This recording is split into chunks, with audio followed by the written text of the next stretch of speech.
gobierno mexicano acelerará las reformas reglamentarias y legales pendientes y los procedimientos administrativos necesarios para completar la desregulación de las frecuencias de los satélites, la generación de electricidad y la privatización del sector petrolero. Este panista, senador, al que nosotros asesorábamos, termina diciendo: nuestros pobres negociadores, como los burgueses de Calais de la estructura de Rodin, salieron a mostrar sus harapos. Exploración y producción. Ese es el marco. Con la búsqueda de yacimientos probables, como los compañeros que me han antecedido han abundado, se inicia el curso de las complejas operaciones petroleras. Primeramente se reconoce la geología de la cuenca potencialmente productora, se analiza el subsuelo con herramientas geofísicas indirectas y se da una localización precisa para la perforación de pozos exploratorios. Esta actividad operativa, secuencial y recurrente, circular, de exploración geológica, perforación exploratoria, ha sido desmembrada silenciosamente en Pemex desde hace 30 años. Lapso durante el cual se canceló la perforación por administración directa hasta llegar a los ilegales contratos de servicios múltiples vigentes promovidos por Calderón y sus socios en la Secretaría de Energía. Se dejó a PEP, porque Petróleos Mexicanos fue desmembrado, como un mostrador de administración de contratos a particulares, vacío de proyectos exploratorios propios de Pemex. Y eso no lo digo yo, eso lo dijo Jesús Reyes Heroles hace unos días. En el capítulo de exploración y perforación de pozos, en la última memoria de labores de marzo del 2008, se habla, por ejemplo, de un número indeterminado de convenios no comerciales de colaboración con 6 empresas petroleras transnacionales, 3 de las cuales se firmaron en julio del 2007 con la British Petroleum y una con la Chevron para explorar aguas profundas del Golfo de México. Con esto lo que quiero decir es que nosotros estamos debatiendo, pero el gobierno está otorgando ya y ha otorgado los contratos que son anticonstitucionales y que son ilegales, parece que no importa. Y eso creo que para los senadores y diputados pues sí les debe importar. Al final uno se entera de la pobreza de la exploración en los últimos lustros. Por ejemplo, nomás como un ejemplo, en el 2007 solo se terminaron 24 pozos productores que incorporaron reservas probadas, solamente 24 pozos, y luego no quieren que bajen las reservas. Y además, entre comillas, conforme los lineamientos de la Comisión de Valores de los Estados Unidos de América. Yo pregunto aquí a los economistas, a los políticos, ¿qué significa una declaración en la página 64 de la memoria de labores de Petróleos Mexicanos?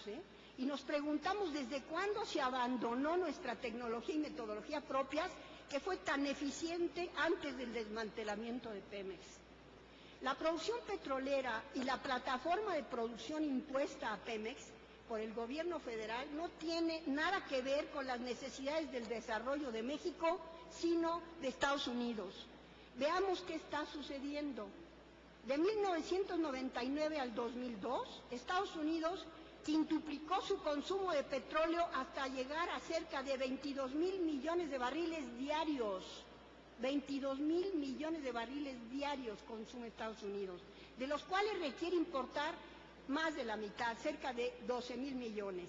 El mercado norteamericano para el 2025 se plantea que consumirá cerca de 30 millones de barriles diarios y tendrá que importar más de 20. Esto es, pasará un porcentaje de dependencia del petróleo importado, pasará de 55 al 70% del consumo norteamericano. El petróleo prospectivo, o sea, las reservas potenciales del Golfo de México, es estratégico declaradamente de seguridad nacional norteamericana. Y los gobiernos de México en los últimos 30 años han sido voceros y representantes de esos intereses y no de los 100 millones de mexicanos que somos los dueños del subsuelo y sus riquezas. Y surge otra pregunta: ¿por qué Estados Unidos no reduce su dispendioso consumo de la cuarta parte del consumo mundial, que además tiene efectos devastadores sobre el medio ambiente y es un factor central en el cambio climático y en la contaminación del aire, agua y suelo? De la plataforma de producción de Pemex de más de 3 millones de barriles diarios de crudo, solo se reprocesan en México, en las refinerías de Pemex, poco más de 1.2. Esto es cerca del 40%. El 60% se exporta. Y Pemex, principalmente Estados Unidos, ¿no? Y lo que nos dice que Pemex está forzado a producir para las necesidades de Estados Unidos y no de México. Hay que recordar además que los precios de los crudos de exportación de la mezcla mexicana siguen la tendencia del West Texas, siempre por debajo más de $10 el barril, lo que significa en el comercio artificial de crudo o papeles de contrato, que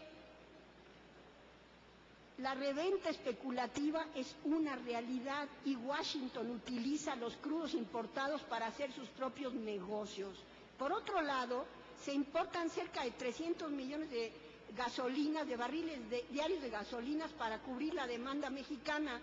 Y nos preguntamos por qué no procesar los crudos aquí, construyendo Pemex las refinerías necesarias, pues hace 30 años que no se construye una sola refinería. Una reforma moderna sería cambiar la política comercial neocolonial exportadora de crudos por la exportación del remanente de gasolinas con su valor agregado y no como está actualmente de exportador de crudos neto e importador de gasolina.